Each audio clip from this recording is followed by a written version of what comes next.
Breaking news చూస్తున్నారు. రైతులకి వాతావరణ శాఖ గుడ్ న్యూస్ చెప్పుకొచ్చింది. ఈసారి ఋతుపవనాలు ముందుగానే వస్తాయంటూ వాతావరణ శాఖ అంచనా వేయడం జరుగుతోంది. సాధారణంగా మే 22 లేకపోతే ఆ తర్వాత ఋతుపవనాలు ప్రవేశిస్తూ ఉంటాయి.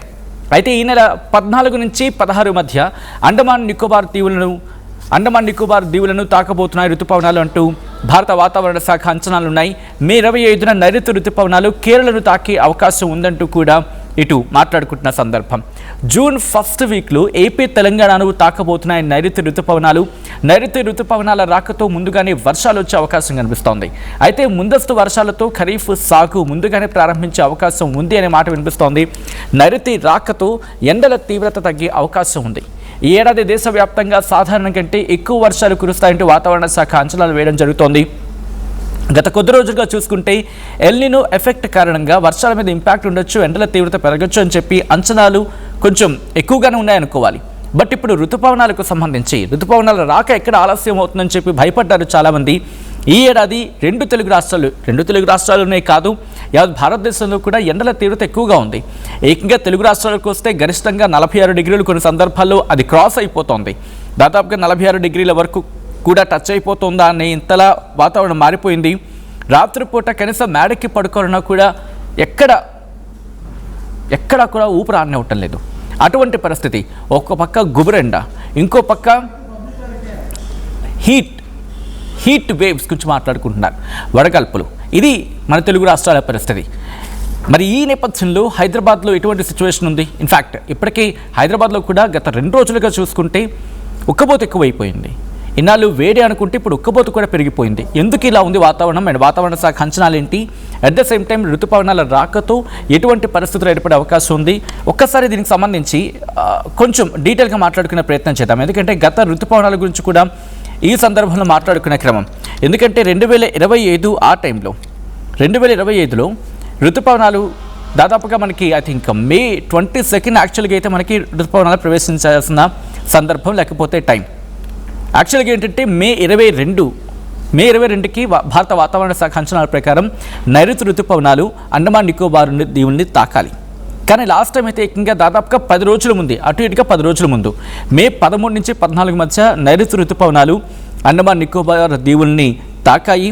ఆ తర్వాత మన తెలుగు రాష్ట్రాలకు సంబంధించి మాట్లాడుకుంటే సాధారణంగా జూన్ 5 ఆ సందర్భంలో ఆంధ్రప్రదేశ్ను తాకుతుంది. ఆ తర్వాత 5 రోజులకి ఇటు జూన్ 10వ తారీఖున ఆ సందర్భంలో తెలంగాణను తాకుతూ ఉంటుంది. బట్ ఈసారి ఇంకా ఎగ్జాక్ట్ డేట్స్ అనేవి రాలేదు. కానీ మనం మాట్లాడుకున్నట్టుగా 14 నుంచి 16 తారీఖుల మధ్య తాకచ్చు అనేది ఇటు అంచనాలు అయితే ఉన్నాయి భారత వాతావరణ శాఖకు.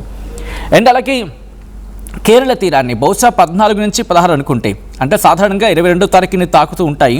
బట్ లాస్ట్ టైం కూడా అంతే, మే 13, 14 ఆ టైంలో తాకాయి. కాబట్టి ఈసారి 14 నుంచి 16 బహుశా లాస్ట్ టైంతో పోల్చుకుంటే 2 రోజులు డిలే అవ్వచ్చు.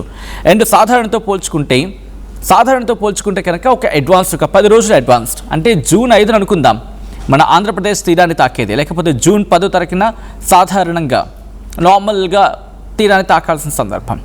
అండ్ గతంలో అంటే లాస్ట్ ఇయర్ చూసుకుంటే మే 13, 14 తారీఖున నైరుతి ఋతుపవనాలు ఇటు అండమాన్ నికోబార్ దీవుల్ని తాకాయి. కాబట్టి ఈసారి కూడా 14, 16 తారీఖుల్లో తాకచ్చు అని చెప్పి అంచనాలు ఉన్న క్రమంలో, అంటే జూన్ 5 అనుకుంటే, లేకపోతే జూన్ 5 నుంచి 7 లోపు ఆంధ్రప్రదేశ్ తీరాన్ని తాకే అవకాశం ఉంటుంది. జూన్ 10 నుంచి 12 లోపు తెలంగాణ తీరాన్ని తాకే అవకాశం ఉంటుంది, అంటే తెలంగాణని తాకచ్చు. ఇలా పరిస్థితులు మారుతూ ఉంటాయి. తెలంగాణని నైరుతి ఋతుపవనాలు చేరుకునే అవకాశం ఉంటుంది. సో ఈ నేపథ్యంలో ప్రస్తుతం హైదరాబాద్ కేంద్రంగా భారత వాతావరణ శాఖ ఎటువంటి అలర్ట్ ఉంది, ఎటువంటి అంచనాలు ఉన్నాయో తెలుసుకునే ప్రయత్నం చేద్దాం. మా ప్రతినిధి నిర్మల అప్డేట్స్ అందించేందుకు సిద్ధంగా ఉన్నారు. నిర్మల దగ్గరికి వెళ్ళే ప్రయత్నం చేస్తున్నారు. నిర్మల, భారత వాతావరణ శాఖ ఇచ్చిన అంచనాలతో ఇటు తెలంగాణలో ఎటువంటి పరిస్థితులు ఉన్నాయి? ఇన్ఫాక్ట్ భారత వాతావరణ శాఖ ఎటువంటి అంచనాలను ఎక్స్పెక్ట్ చేయడం, అంటే ఇన్ఫాక్ట్ ఎటువంటి అంచనాలు ఉన్నాయి భారత వాతావరణ శాఖ? ఎస్ సచిన్, వాస్తవంగా చెప్పాలి అని అంటే ఇక్కడ తెలంగాణ రాష్ట్రమే కాకుండా ఏపీలో కూడా ఎప్పుడైనా జూన్ అంటే జూన్ 12 తర్వాత వర్షాలు ప్రారంభం అవుతూ ఉంటాయి. ఆ తర్వాతే జూన్ లాస్ట్ వారంలో కూడా విత్తనాలు వేసుకొని సాగు చేసే ప్రయత్నం చేస్తూ ఉంటారు అందరు రైతులు కూడా. కానీ ఈసారి ఉన్నటువంటి ఉష్ణోగ్రతను దృష్టిలో పెట్టుకుంటే ఎండల తీవ్రత అధికంగా ఉండడంతో పాటు ఇప్పుడు అసలు మేము సాగు చేసుకోగలమా లేదా అనే ఒక ఆందోళనలో రైతులైతే పడిపోయి ఉన్నారు. అలాంటి వాళ్లకు ఇది ఒక పెద్ద గుడ్ న్యూస్ అని అనుకోవచ్చు వాస్తవంగా చెప్పాలంటే. ఎందుకంటే ఇప్పటికే పొలాలలో కూడా నీళ్ళని ఇంకిపోయి నెర్రెలు బారిపోయిన ఆ పొలాలను చూస్తూ ఉంటే రైతులు భయపడిపోతూ ఉన్నారు. ఈ ఎండకి మేము సాగు చేసుకోగలమా, అసలు అవుతుందా, పంటలు పండించగలమా అనే ఒక అయోమయ స్థితిలో పడిపోయి ఉన్నారు. అలాంటిది వాళ్ళకి ఇప్పుడు వాతావరణ శాఖ కేంద్రం మాత్రము చాలా అంటే చాలా పెద్ద గుడ్ న్యూస్ చెప్పింది అనుకోవచ్చు. ఈ నెల 14 నుంచి 16 మధ్యలో అండమాన్ ను తాకనున్న ఋతుపవనాలు, అలాగే 25వ తేదీ మే 25వ తేదీ నుంచి కూడా కేరళను తాకిన తర్వాత జూన్ మొదటి వారంలోనే ఏపీ తెలంగాణకు వస్తున్నాయి నైరుతి ఋతుపవనాలు. కాబట్టి అప్పటి నుంచి మనకి వర్షాలు ఈ మే నెలాఖరులోనే వర్షాలు పడే అవకాశం ఉన్నందున ఇక్కడ రైతులకు సాగు చేసుకోవడానికి చాలా అనుగుణంగా ఉంటుంది. ఈసారి పంటలు కూడా వాళ్ళు చక్కగా పండించుకోవచ్చు, ఎక్కువ దిగుమతి చేయొచ్చు, ఎక్కువ పంటను పండించవచ్చు అనే ఒక ధైర్యాన్ని అయితే కల్పిస్తుంది వాతావరణ శాఖ అని కూడా చెప్పొచ్చు. ఎందుకంటే నైరుతి రాకతోటి కూడా ఈ ఎండల తీవ్రత కూడా తగ్గే అవకాశం కూడా ఉంది. వర్షాలు పడుతున్నాయి అంటే ఉష్ణోగ్రత కూడా ఇక్కడ తగ్గుతూ ఉంది, ఎండల ఉష్ణోగ్రత అనేది కూడా చెప్పుకోవచ్చు. ఇప్పుడైతే ఉష్ణోగ్రత శాతము 40 నుంచి 45 డిగ్రీలు నమోదవుతుంది. అలాంటిది ఈ ఎండలను చూస్తే భయపడుతున్నారు. కాబట్టి ఈ ఏడాది దేశవ్యాప్తంగా కూడా సాధారణం కంటే ఎక్కువ వర్షాలు కురవచ్చు అని చెప్పేసి వాతావరణ శాఖ అయితే వెల్లడిస్తూ ఉంది సచిన్. అందుకు ఎక్కువ వర్షాలు పడడం వల్ల రైతులకు అది పెద్ద శుభవార్తగా భావించి పంటలు పండించుకోవచ్చు అని ఒక ధైర్యాన్ని కూడా ఇస్తుంది అనుకోవచ్చు వాతావరణ శాఖ కేంద్రం సచిన్.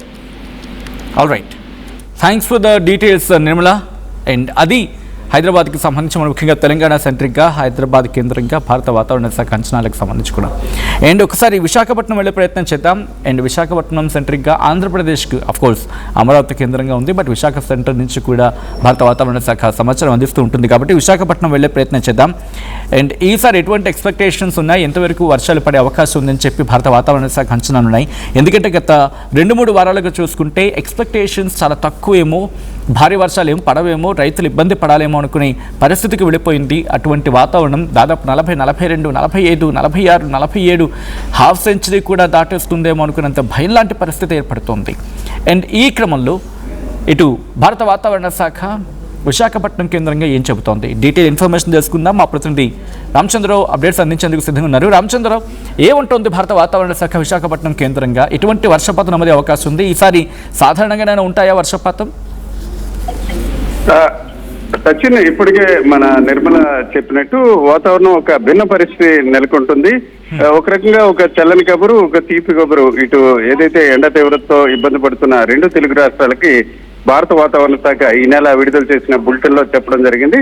సహజంగా జూన్ 1వ తేదీకి కేరళను నైరుతి ఋతుపవనాలు తాకడం, ఆ తర్వాత తమిళనాడు, ఆపై ఏపీలోని అనంతపూర్ అలాగే చిత్తూరు ప్రాంతాలను ప్రవేశించడం ద్వారా నైరుతి ఋతుపవనాలు పూర్తిగా రాష్ట్రాన్ని జూన్ 11, 12 తేదీలకి తాకే పరిస్థితి. దీంతోనే ప్రతి ఏటా జూన్ 12వ తేదీన సహజంగా మనకి పాఠశాలలు తెరిచే పరిస్థితి. అయితే ఈసారి వాతావరణ శాఖ అంచనాలు బట్టి 13 నుంచి 15వ తేదీ మధ్య, అంటే మే 13 నుంచి 15వ తేదీ మధ్య ఋతుపవనాలు అండమాన్ ప్రాంతాన్ని, అంటే దక్షిణ అండమాన్ ప్రాంతానికి చేరే అవకాశం ఉంది. అక్కడి నుంచి దాదాపుగా ఒక 5 నుంచి 6 రోజుల్లోనే కేరళని తాకడం, కేరళ నుంచి తమిళనాడు, అట్లా ఆంధ్రప్రదేశ్. అంటే సహజంగా కేరళను 1వ తేదీని తాకిన నైరుతి ఋతుపవనాలు 2-3 తేదీల్లోకి ఏపీలో ప్రవేశించే పరిస్థితి ఉంటుంది. కానీ ఈ రోజు చూసుకుంటే మే 30 తేదీకే రాష్ట్రంలో ప్రవేశించే అవకాశాలు ఉన్నాయి.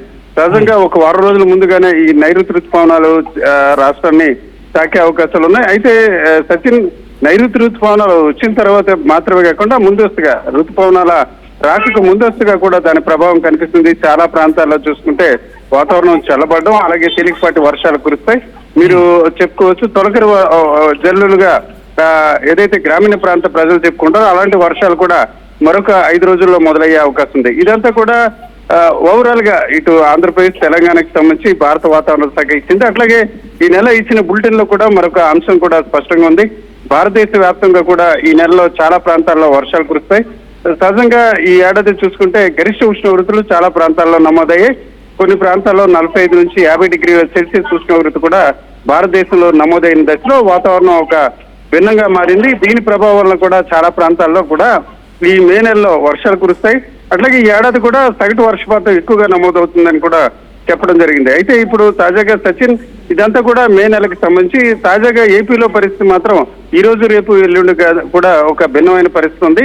ఇది దక్షిణ ఒరిస్సా నుంచి ఆంధ్ర అలాగే తెలంగాణ మీదుగా తమిళనాడు వరకు మొన్నార్ వరకు కూడా ఒక ద్రోణి కొనసాగుతుంది. దీని ప్రభావంలో గడిచిన 24 గంటలుగా చాలా ప్రాంతాలు, అంటే ప్రధానంగా చూసుకుంటే శ్రీకాకుళం, విజయనగరం, అలాగే పార్వతీపురం మన్యం, విశాఖపట్నం, విజయనగరం, అట్లాగే అల్లూరు జిల్లాలోని చాలా ప్రాంతాల్లో కూడా తేలికపాటి వర్షాలు కురుస్తాయి. నిన్న చూసుకుంటే మనం విశాఖలోని తగరపోల్స అలాగే ఆర్కే బీచ్ లాంటి ప్రాంతంలో కూడా నిన్న అంతా కూడా వర్షం కురిసింది. నిజానికి చూసుకుంటే సాయంత్రం 4 గంటలకే చీకటి పడినట్టు ఒక కారు మబ్బులు కమ్మాయి. ఇవంతా కూడా 2 రోజుల పాటు కొనసాగే అవకాశం ఉంది. ఏదేమిటికి వర్షాల కోసం ఎదురు చూస్తున్న రైతులకు మాత్రం భారత వాతావరణ శాఖ ఒక తెల్లని కబురు చెప్పిందనే మనం చెప్పుకోవచ్చు. Satyam. Right, thanks for the update Ramachandra Rao. మొత్తంగా అయితే అది రామచంద్రరావు చెప్పినట్టుగా, నిర్మలా చెప్పినట్టుగా భారత వాతావరణ శాఖ అయితే మాత్రం ఒక చల్లటి కబురు అందించిందని చెప్పుకోవాలి. ఎందుకంటే ఉక్కబోత వాతావరణం, భరించలేని ఉక్కబోత, ఉష్ణోగ్రతలు పెరిగిపోవడం, ఉక్కిరిబిక్కిరి అయిపోతున్నారని చెప్పుకోవాలి. అండ్ వర్షాలు కనుక సకాలంలో పడకపోతే రైతులు చాలా ఇబ్బందులు పడుతూ ఉంటారు. అండ్ అటువంటిది ఒక వారం రోజుల ముందే ఋతుపవనాలు వస్తాయి అని చెప్పి భారత వాతావరణ శాఖ చెప్పడం, ఒక్క మాటలో చెప్పాలంటే రైతుల ఆశలకు మొలకలు ఎత్తుతూ ఉన్నాయి కదా, ఆ ఆశలకు మరిన్ని నీళ్లు పోసి బహుశా ఆ మొలకలు ఎత్తుతున్న మొక్కలకి మరింత దన్నిచ్చినట్టు ఒక్క మాటలో చెప్పాలంటే బహుశా రైతులకి ఇది గుడ్ న్యూస్ కింద చెప్పుకోవాలి. అండ్ ఇటువంటి గుడ్ న్యూస్ని వెంటనే మీ దగ్గర పెట్టుకోకండి, నలుగురికి పంచుకునే ప్రయత్నం చేస్తూ ఉండండి. ఎందుకంటే చల్లటి వార్త కాదు, ఒక శుభవార్త. ఎందుకంటే మన రైతన్న బాగున్నాడంటే మనకి 4 మెతుకులు నోట్లోకి వెళ్తాయి. అండ్ వాళ్ళకి సంబరం లాంటి మాట ఇది. సాధారణంగా May 22 వస్తూ ఉంటాయి. ఎవరైనా కొత్తగా చూస్తున్నామంటే వాళ్ళు చెప్పే ప్రయత్నం చేస్తాను. సాధారణంగా May 22కి వస్తాయి, May 22 ఆ టైంలో వస్తాయనేది భారత వాతావరణ శాఖ అంచనా ఋతుపవనాలు. కానీ ఈసారి 14 నుంచి 16 మధ్య వస్తాయనేది, అంటే అటు ఇటుగా వారం రోజుల ముందే వచ్చేస్తాయని చెప్పి.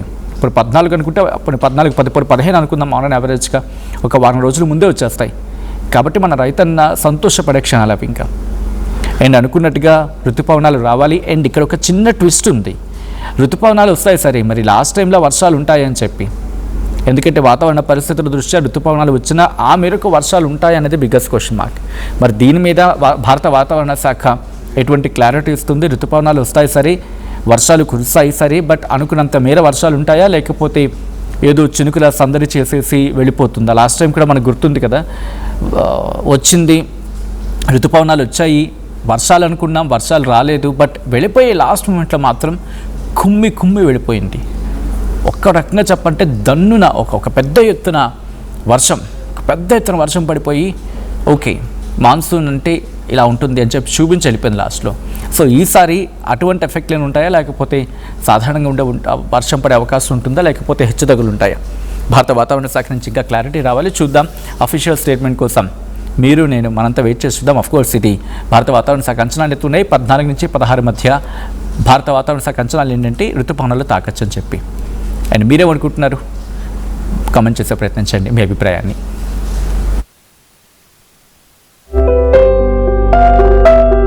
చిన్న చిన్న ఆనందాలు 35 ఏళ్లుగా నా జీవితంలో లేవు. 35 ఏళ్లుగా నేను డైపర్లలో బ్రతికాను. 6 సెంటీమీటర్ల ఫిస్టులా నా మూత్రాశయంలో లీకు కారణమైంది. ఎవరూ నాకు సహాయం చేయలేకపోయారు. AINUలో వైద్యులను కలిసే వరకు. అక్కడ వారు రోబోటిక్ శస్త్రచికిత్సతో నాకు పరిష్కారం ఇచ్చారు. వారు నా ఆత్మవిశ్వాసాన్ని కూడా తిరిగిచ్చారు. Precision care makes it possible. The Center for Robotic Surgery at AINU